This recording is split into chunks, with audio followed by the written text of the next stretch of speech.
नमस्कार, मैं डॉक्टर संतोष आपका स्वागत करता हूं आज के इस नए यूट्यूब के वीडियो में। आज का जो वीडियो है अल्फाबेटिकल लेटर एस का और एक महत्वपूर्ण एक्यूट दवाई जिसका नाम है स्पोंजिया टोस्टा।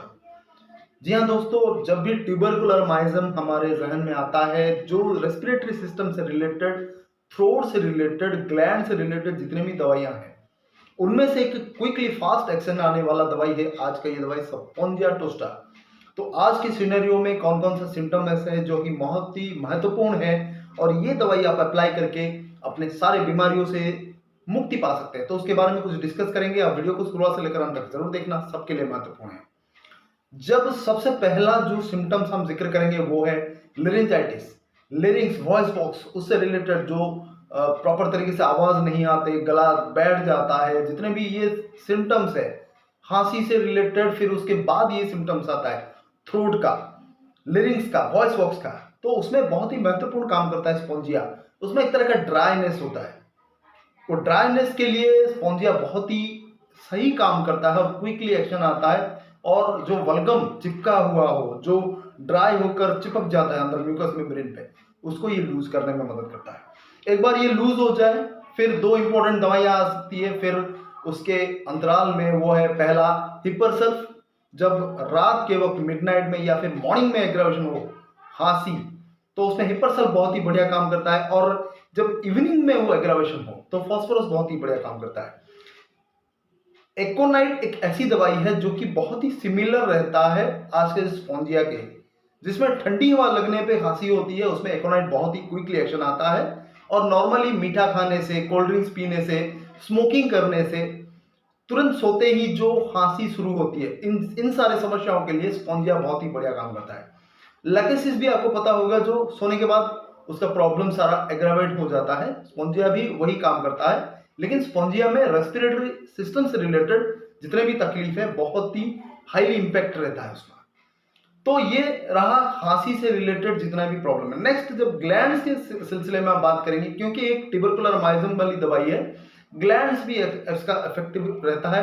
एक तो है जो टेस्टिकल्स मेल का, दूसरा है टॉन्सिलाइटिस भी रह सकता है, तीसरा जो गॉइटर, जो गलगंड रोग जिसको बोलते हैं गॉइटर। तो थायराइड का जो बहुत ज्यादा हाईली इंपैक्ट जिनका रहता है, उसमें गॉइटर, ये जो थायराइड ग्लैंड्स होते हैं वो उसमें स्वेलिंग आ जाती है।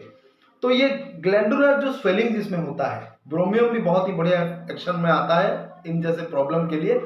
तो ये तीन इंपॉर्टेंट, टॉन्सिलाइटिस, गॉइटर और मेल के जो टेस्टिकल्स होते हैं उसमें अगर स्वेलिंग आ जाती है, जिसे हाइड्रोसिल भी बोलते हैं, और इन तीनों प्रॉब्लम के लिए बहुत ही क्विकली काम करता है स्पोंजिया टोस्टा।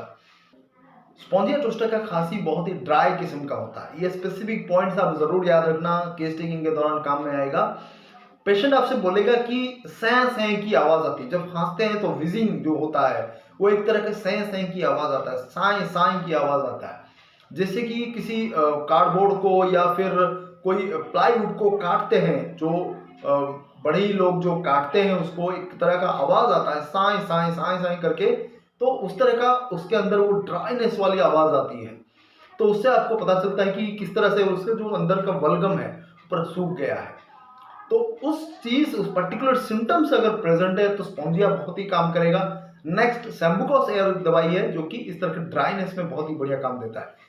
और ब्रायोनिया भी काम कर सकता है अगर उसके साथ बहुत ज्यादा खांसी हो, प्यास हो बहुत ज्यादा, या फिर उसके रिमाटिक सिम्टम्स हो, तो ब्रायोनिया भी दे सकते हैं। तो ये तीन इंपॉर्टेंट दवाइयां आप जरूर याद रखना। अगर ड्राइनेस वाली खांसी हो, एक ब्रायोनिया, सैम्बुकॉस, और आज की दवाई जो है स्पोंजिया टोस्टा।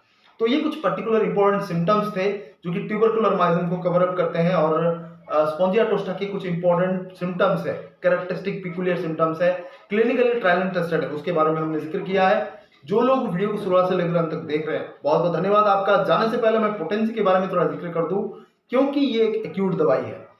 इसको पहले आप 30 पोटेंसी में यूज कर सकते हैं, 6, 12, 30 को भी यूज कर सकते हैं। दिन में 4 से 5 बार आप दे सकते हैं एक्यूट कंडीशन में। फिर जैसे ही कंडीशन में इंप्रूवमेंट आ जाए, आप उसके ड्यूरेशन को कम कर देना, दिन में 1 या 2 बार आप दे सकते हैं। फिर धीरे धीरे स्पोंजिया 200 दिन में 1 बार या 2 बार करके 1 या 2 दिन, फिर उसके बाद 10-15 दिन गैप करिए, 1 mg का सिंगल डोज दे सकते हैं जिनको क्रोनिक टेंडेंसी में ट्यूबरकुलरमाइजम रहता है। अभी बीमारी एक्यूट नहीं है लेकिन वो बार बार रिपीट होता रहता है, तो उस टेंडेंसी को खत्म करने के लिए, उस ट्यूबरकुलर माइसिन को खत्म करने के लिए आप महीने के बाद, अभी एक्यूट लिया 30-200 लिया, फिर 15 दिन 20 दिन 1 महीने इंतजार करने के बाद जब आप देखना कंडीशन में सुधार आ गया, बहुत ज्यादा एक्यूट टेंडेंसी नहीं है, तो उस वक्त आप 1M का एक सिंगल डोज देकर वेट कर सकते हैं।